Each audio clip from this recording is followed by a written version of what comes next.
नमस्कार, आप देख रहे हैं न्यूज फॉर नेशन और मैं हूं सांत्वना आपके साथ। इस वक्त की बड़ी खबर बाहुबली नेता और पूर्व सांसद आनंद मोहन को लेकर सामने आ रही है, जहां उनकी रिहाई का रास्ता साफ हो चुका है। इस बाबत मुख्यमंत्री नीतीश कुमार की सरकार ने लेटर जारी कर दिया है।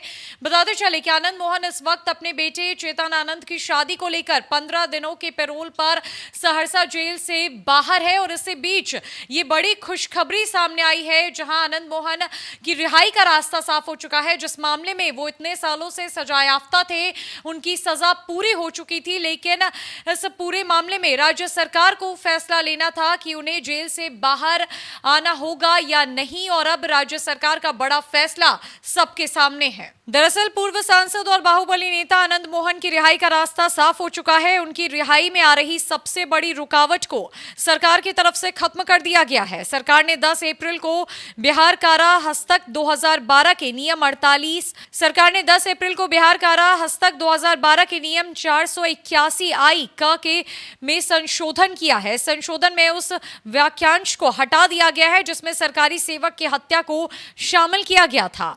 कानून के जानकार कहते हैं कि संशोधन के बाद अब ड्यूटी पर तैनात सरकारी सेवक की हत्या अपवाद की श्रेणी में नहीं गिनी जाएगी, बल्कि एक साधारण हत्या मानी जाएगी। इस संशोधन के बाद आनंद मोहन के परिवार की प्रतिक्रिया अब सामने आएगी और उनकी प्रक्रिया अब आसान हो जाएगी। बताते चले कि बिहार की रिमिशन यानी परिहार की पॉलिसी 1984 में 2002 में 2 बड़े बदलाव किए गए थे। बदलाव के तहत 5 कैटेगरी में कैदी को नहीं छोड़ने का प्रावधान शामिल किया गया था। ये ऐसे कैदी होते हैं जो एक से अधिक मर्डर, डकैती, बलात्कार, आतंकवादी साजिश रचने और सरकारी अधिकारी की हत्या के दोषी होंगे।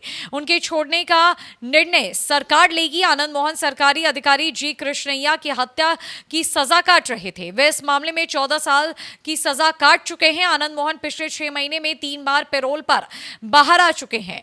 4 दिन पहले बेटी की सगाई के लिए उन्हें 15 दिन का पैरोल मिला है। जेल से बाहर आने पर उन्होंने रिहाई के सवाल पर कहा था कि अब सरकार के हाथ में है, मेरे हाथ में कुछ भी नहीं, लेकिन संकेत पॉजिटिव मिल रहे हैं। इसके बाद अब सरकार का ये फैसला सामने आया है।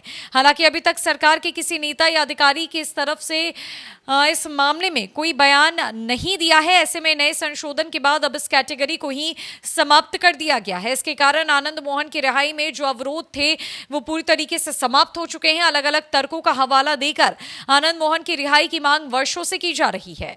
पटना के मिलर हाई स्कूल में 23 जनवरी को महाराणा प्रताप की पुण्यतिथि समारोह का आयोजन हुआ था।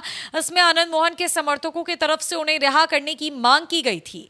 तब मुख्यमंत्री नीतीश कुमार ने भी इस संबंध में इशारा किया था। उन्होंने मंच पर ही इस बात की घोषणा कर दी थी कि वो आनंद मोहन की रिहाई के बारे में सोच रहे हैं, काम किया जा रहा है। तब उन्होंने कहा कि आनंद मोहन हमारे मित्र रहे हैं। जब वो जेल में गए थे तो उनसे मिलने हम लोग गए थे। बहरहाल उम्र कैद की सजा काट रहे आनंद मोहन 6 महीने में 3 बार पैरोल पर बाहर आ चुके हैं। इस दौरान वो बेटी सुरभि आनंद की सगाई और शादी में शामिल हुए। सगाई और शादी कार्यक्रम में मुख्यमंत्री नीतीश कुमार, डिप्टी सीएम तेजस्वी यादव समेत बिहार के सभी बड़े नेता शामिल हुए थे।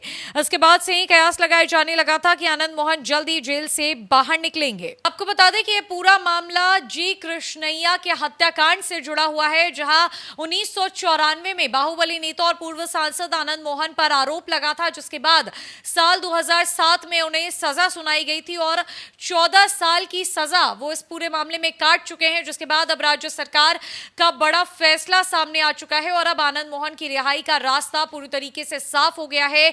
आनंद मोहन के परिवार में रिहाई की प्रक्रिया अब और भी आसान हो जाएगी। तो फिलहाल के लिए इस बड़ी अपडेट्स में इतना ही। नमस्कार।